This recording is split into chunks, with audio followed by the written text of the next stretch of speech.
하나님의 말씀은 시편 16편입니다. 시편 16편 1절에서 11절까지의 말씀을 우리 함께 보겠습니다. 시편 16편 1절에서 11절까지 우리 한 절씩 교독하시겠습니다. 제가 먼저 보겠습니다. 하나님이여 나를 지켜주소서. 내가 주께 피하나이다. 내가 여호와께 아뢰되 주는 나의 주님이시오니 주밖에는 나의 복이 없다 하였나이다. 땅에 있는 성도들은 존귀한 자들이니 나의 모든 즐거움이 그들에게 있도다. 다른 신에게 예물을 드리는 자는 괴로움이 더할 것이라. 나는 그들이 드리는 비의 전제를 드리지 아니하며 내 입술로 그 이름도 부리지 아니하리로다. 여호와는 나의 산업과 나의 잔의 소득이시니 나의 분깃을 지키시나이다. 내게 줄로 재어진 구역은 아름다운 곳에 있으며 나의 기업이 실로 아름답도다. 나를 훈계하신 여호와를 송축할지라. 밤마다 내 양심이 나를 교훈하도다. 내가 여호와를 항상 내 앞에 모심이며 그가 나의 오른쪽에 계심으로 내가 흔들리지 아니하리로다. 이러므로 나의 마음이 기쁘고 나의 영도 즐거워하며 내 육체도 안전히 살리니 이는 주께서 내 영혼을 수월에 버리지 아니하시며 주의 거룩한 자를 멸망시키지 아니하실 것임이리다. 함께 봅니다. 주께서 생명의 길을 내게 보이시리니 주의 앞에는 충만한 기쁨이 있고 주의 오른쪽에는 영원한 즐거움이 있나이다. 아멘. 자, 오늘은 시편 16편 말씀인데요. 시편 16편 이 말씀 볼수록 참 좋습니다. 제가 예전부터 너무너무 좋아했던 말씀인데 운제드립니다. 여러분들은 어떤 복을 받고 싶으세요? 복. 하나님께서 여러 복을 우리에게 얘기해 주시고 또 우리가 살아갈 때 세상적으로도 많은 복들이 좀 있는데 여러분들은 어떤 복을 받고 싶어 하십니까? 한번 생각해 보시고요. 다른 질문을 하나 드릴게요. 다른 각도로. 성경 구절에 여러 가지 복이 나와 있는데 딱 한 구절만 선택해라. 그럼 그 복을 주겠다라고 하면은 여러분들은 어떤 복을, 어떤 성경 구절을 선택을 하시겠습니까? 이건 조금 갈등이 와요. 저는 오늘 이 시편 16편에 있는 말씀인데 시편 16편 이 9절 말씀이 욕심이 납니다. 9절 말씀 읽어드릴게요. 이러므로 나의 마음이 기쁘고 나의 영도 즐거워하며 내 육체도 안전히 살리니. 다 들어가 있죠? 이게 너무 좋아요. 그 마음이 기쁘고 영도 즐겁고 그리고 육체도 안전히 사는 것. 저는 이 복이 너무 욕심이 납니다. 한 구절 네가 간구해라. 그럼 내가 주겠다. 그러면은 저는 이 시편 16편 9절 말씀을 하나님께 나 요거 붙잡겠습니다. 이 복 주십시오라고 하나님께 뗐을 것 같아요. 이 말씀은 제가 제 마음속에 이건 삼박자 구원이다라고 이렇게 생각을 하는데 요즘 지난 한 40, 50년, 20, 30년 이렇게 한국 교회에서 삼박자 구원이 많이 유행을 했었죠. 요한 3서 1장 2절 말씀이 굉장히 사람들이 많이 좋아했는데 제가 한번 비교를 해드릴게요. 이 시편 16편 9절 말씀하고 요한 1서, 요한 3서 1장 2절하고 이제 비교해 보면은 오늘 시편은요 이렇게 나와요. 이러므로 나의 마음이 기쁘고 나의 영도 즐거워하며 내 육체도 안전히 살리니. 자, 요한 3서의 말씀은 사랑하는 자여 내 영혼이 잘됨 같이 내가 범사에 잘되고 강건하기를 내가 간구하노라. 한국교회 교인들이 이 요한 3서 말씀을 너무 좋아하거든요. 그래서 저 이제 삼박자 구원이라 그래가지고 저 복을 받고 싶어하고 이제 그러는데 가만히 보시면은요. 이 시편의 말씀이 조금 더 포괄적이에요. 그렇지 않나요? 잘 돼야 기쁘잖아요. 잘 돼야 기쁘고 영도 즐겁고 또 육체도 안전하고 하는데 이 요한 3서는 기쁘고 즐겁고 하는 그런 거는 없어요. 우리가 욕심을 버리지 않는 이상은 잘 돼도 계속 또 더 잘 되고 싶고 이제 그런 마음이 있는데, 그런 거 보면 이 시편에 있는 말씀이 조금 더 포괄적이고 조금 더 근본적인 큰 복을 우리에게 주는 거 아닌가 하는 생각이 듭니다. 그래서 저는 이 시편 16편 9절의 말씀이 더 좋습니다. 그리고 제 마음에 오래전부터 이거 삼박자 구원이다라고 이렇게 생각을 하는데요. 자, 여러분들에게도 이 구원이 이 복이 임하면 참 좋겠습니다. 마음이 기쁘고, 이제 마음이 기쁘고, 그리고 영이 즐겁고, 영이 편안해야 모든 게 다 풀리는데 편안한 차원이 아니라 즐거운 차원이에요. 영이 즐겁고 그리고 육체가 안전해진다.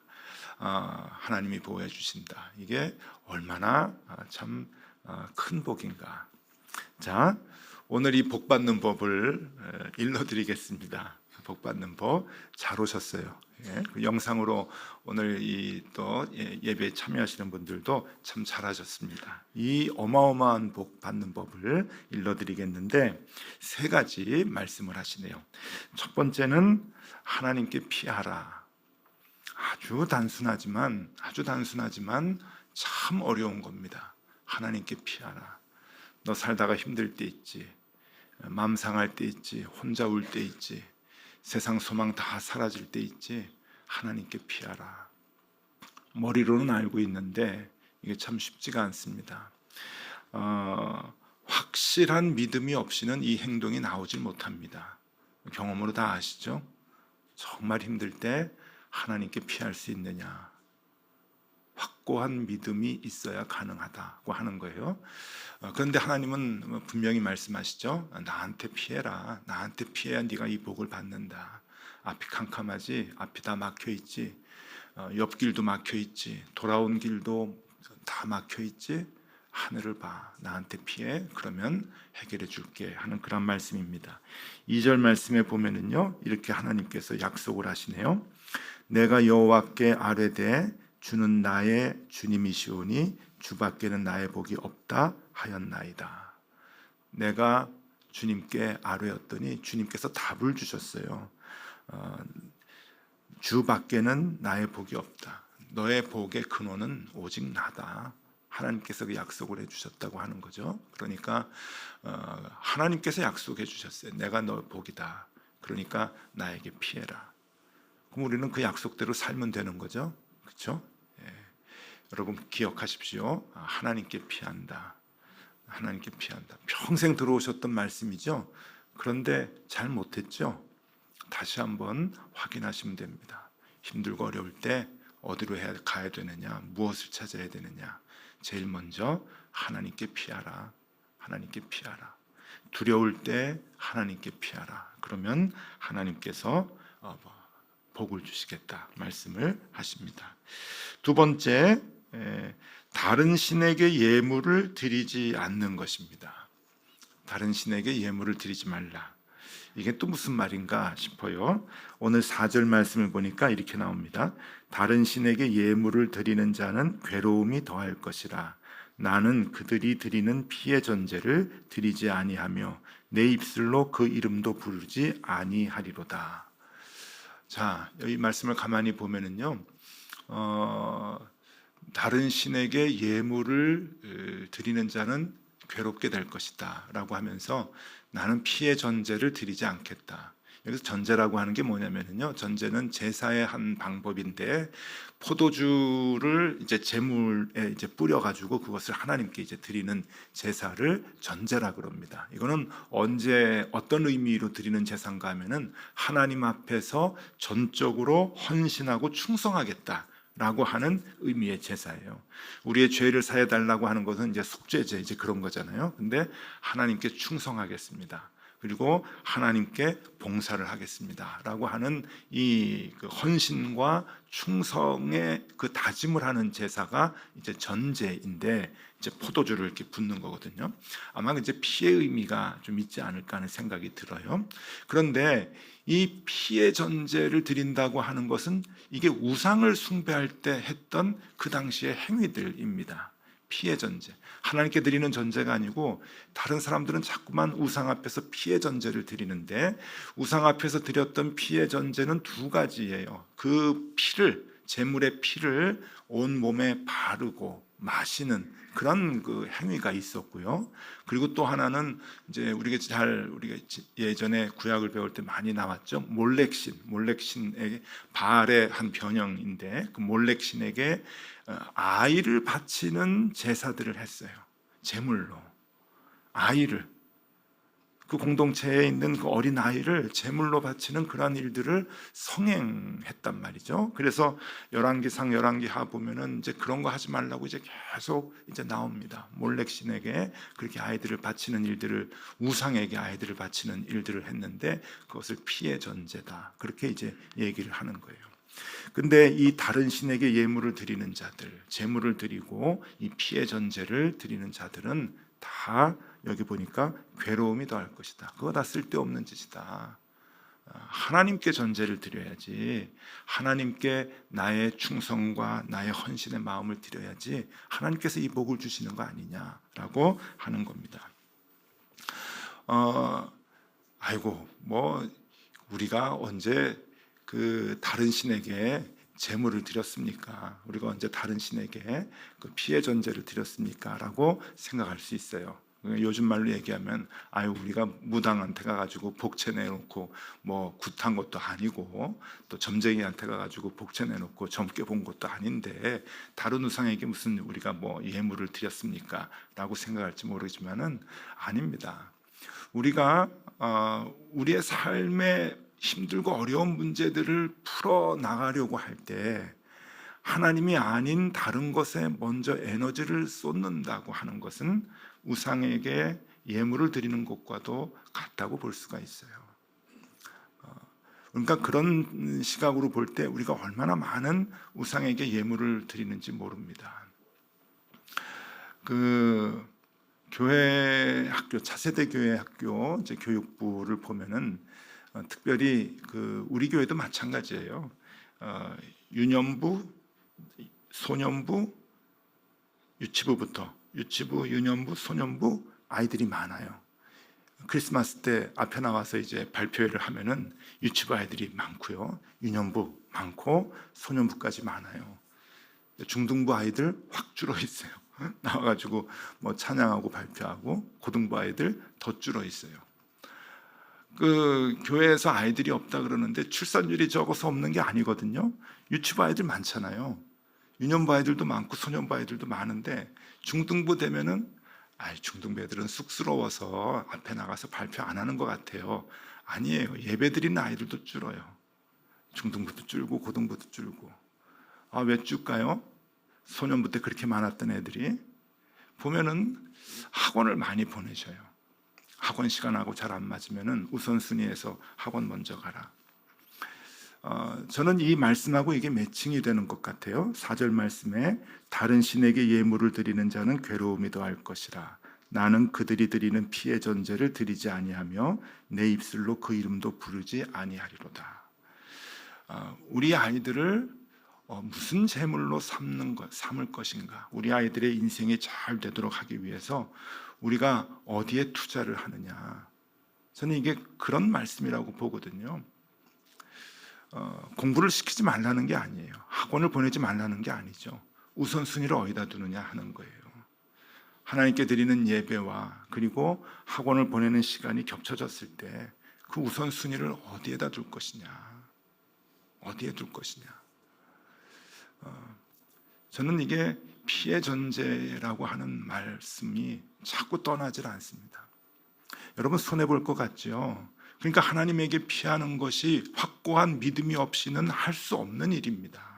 이게 말은 쉽지요? 쉽지 않아요. 우리가 사는 이 사회에도 우리가 무슨 재물을 피를 흘려가지고 제사를 드리나요? 제사 드리지 않아요. 그러나 제사 드리지 않는 것과 제사 드리는 의미와 같은 일들이 우리 주변에 늘 있거든요. 그래서 이제 선택을 하라고 하는 거죠, 하나님이요. 우리의 자녀들을 어디에 제물로 드릴 것이냐. 저는 아이들 유아 세례를 베풀고 또 아이들이 입교하고 그럴 때 그게 특히 이제 유아세를 드릴 때 이제 아이들을 데리고 이제 올라와요. 그럼 여기서 아이에게 예수 그리스도를 구주로 믿는 부모의 아이 누구 하고서 이제 세례를 주잖아요. 그러면 이게 저는 무슨 생각이 드냐면은 그 아이를 이렇게 들어서 하나님께 바치는 부모의 모습이라고 생각을 해요. 그냥 단순히 세례를 베푸는 거지만 여기에는 이 세례 이상의 깊은 의미가 있는 거예요.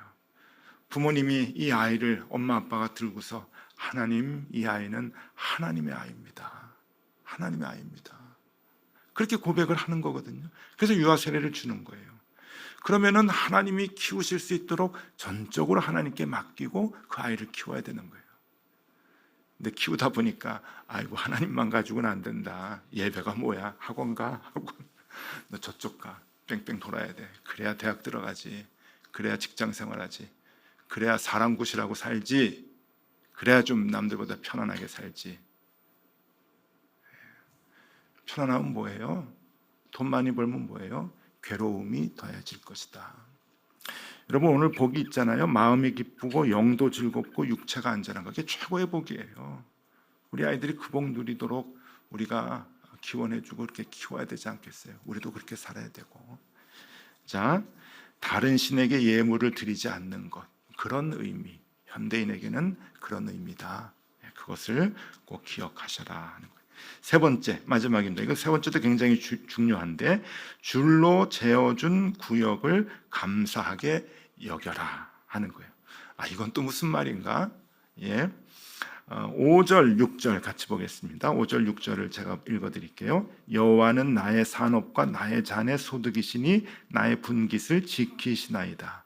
모든 거 하나님이 주시는 거 우리 믿음의 고백이죠. 그 분깃을 하나님이 주신다, 하나님이 지켜주신다 하는 건데 6절이 재밌습니다. 내게 줄로 재어준 구역은 아름다운 곳에 있으며 나의 기업이 실로 아름답도다. 이게 무슨 말인가 하면은 줄로 재어서 구역을 줬다는 거예요. 딱딱 줄로 이렇게. 이게 지금 뭐를 가지고 얘기하는 거냐면은 이스라엘 백성들이 가나안으로 들어갔을 때 12지파가 땅을 불화받았어요. 그래서 땅을 이렇게 이 지역은 무슨 지파, 이 지역은 무슨 지파 해가지고 땅을 이제 줬는데 여러분 그 땅이 평수가 다 똑같았을까요? 아니에요. 들쭉날쭉해. 제가 이해가 안 갈 만큼 큰 땅도 있고 좁은 땅도 있고 그래요. 기준이 뭐 이상해요. 유다 지파와 므낫세 지파는 굉장히 크고요. 뭐 갓 지파, 단 지파, 뭐 이런 지파들은 그냥 쥐꼬리만 해요. 이게 어느 지파는 크고 어느 지파는 작고 막 이러는데 이게 기준이 뭘까? 기준은 지파별로 그 용맹스럽게 싸워서 그렇게 그 이스라엘 전체 민족에게 그 공이 큰 지파는 땅을 크게 받았을까? 아니면은 부모 요셉의 아들들이 있거든요. 에브라임, 므낫세 두 아들이 있는데 요셉의 아들들은 좀 큰 땅을 받았겠나? 근데 그렇지도 않아요. 므낫세는 비교적 큰데 에브라임은 또 작아요. 그러니까 이것도 아닌 거예요. 그러면 무슨 기준을 가지고 이 유다 지파는 어마어마한 땅을 받았고 무슨 기준으로 이 베냐민은 쥐꼬리만한 땅을 받았을까? 여러분 기준은 뭔가 하면은 하나님 마음대로예요. 하나님 마음대로. 하나님이 그냥 해가지고 너는 이거 갖고 너는 이거 갖고 이제 그래라.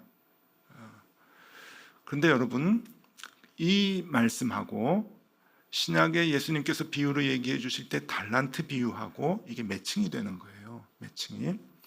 그러니까 넓은 땅을 받은 것, 좁은 땅을 받은 것, 세상적으로 생각하면 좁은 땅 받으면 화가 나가지고 막 부하가 치밀어서 저는 하나님 믿지 않겠습니다. 일 못합니다. 막 이렇게 얘기할 수 있는데 아니에요. 하나님 입장에서는 공평하게 주시는 거예요. 이건 네 몫이다. 이건 내 몫이다. 이렇게 하면서 이제 하나님께 주시는데 우리가 그것을 믿음의 눈으로 볼 수 있느냐 하는 거예요. 믿음의 눈으로. 우리 다 형편이 달라요. 형편이 다 다른데 하나님 나에게 주신 달란트 감사하게 생각하면서 내가 내게 주신 이 달란트에서 이윤을 남기도록 최선을 다하겠습니다 하며 하나님 앞에서 열정을 갖고 열심으로 살아갈 수 있느냐. 이게 경쟁과 시기의 마음이 있으면은, 사랑의 마음이 없으면은요, 이게 절대로 되지 않아요. 평생 불편하죠. 나는 왜 이 모양 이 꼴인가? 근데 그렇지 않습니다. 여러분, 하나님이 땅을 넓게 주셨으면은 다른 게 또 부족해요. 어떤 지파는 땅을 좁게 줬지만 거기엔 또 다른 열매들을 또 많이 주셨어요. 그러니까 총체적으로 보면은 다 비교적 공평한 겁니다. 달란트는 뭐 돈이 많고 적고 뭐 그렇게 볼 수도 있지만은요, 다른 부분에서 그 부족한 것들이 또 다 메꿔지고 그래요. 그러니까 총체적으로 보면 하나님은 하나님의 자녀이기 때문에 우리가 많은 것들을 다 골고루 주신단 말이죠. 그것을 볼 수 있을 때, 우리가 하나님 앞에 감사할 수 있는 거죠. 5절과 6절을 제가 다시 한번 읽어드리겠습니다. 여호와는 나의 산업과 나의 잔의 소득이시니 나의 분깃을 지키시나이다. 내게 줄로 재어준 구역은 아름다운 곳에 있으며 나의 기업이 실로 아름답도다. 그 얘기예요. 하나님 줄로 구역을 재어주셔서 나에게 주셨는데 하나님 감사합니다. 감사합니다. 이게 내 몫이군요. 나에게 주어진, 하나님께서 이렇게 살라고 하는 내 몫이군요 하면서 거기에 감사하며 살아갈 수 있을 때, 여러분, 주님께서 주시겠다고 하는 그 복을 우리가 받을 수가 있는 거죠. 9절 다시 한번 읽어드릴게요. 욕심내시면 좋겠습니다. 9절 말씀입니다. 우리 다 같이 한번 읽어볼까요? 이러므로 나의 마음이 기쁘고 나의 영도 즐거워하며 내 육체도 안전히 살리니. 네. 우리 꼬마가 제일 크게 했어요. 이 복 받아라. 복 받아라. 예. 욕심납니다. 저도 이 복을 받으면 참 좋겠지만, 제가 키우는 우리 두 아이가 저는 이 복 받으면 참 좋겠다고 생각을 합니다. 여러분, 오늘 아침에 기도하세요. 하나님, 제가 이 복 받고 누리며 살게 해주시고 우리 자녀들이 이 복 받으면 좋겠습니다. 마음이 늘 기쁘고 평생 기쁘고 영도 늘 즐겁고 육체가 안전하게 그렇게 살면 참 좋겠습니다. 그러기 위해서 힘들 때마다 하나님께 피하고, 그죠? 그리고 두 번째는 다른 신에게 예물 드리지 않고, 그리고 세 번째, 줄로 재어준 구역을 감사하게 생각하며 최선을 다해 하나님 앞에 사는 것, 그것이 복받는 비결이다 하는 거예요. 오늘 잘 오셨죠? 예, 이 복 드립니다. 제가 드리는 게 아니고 하나님께서 주시겠다고 약속하셨으니까 반드시 주실 것입니다. 조금 쉽지 않은 조건들이지만 우리가 이 조건대로 잘 살아갈 때 하나님께서 우리에게 이 복 다 주시리라 확신합니다.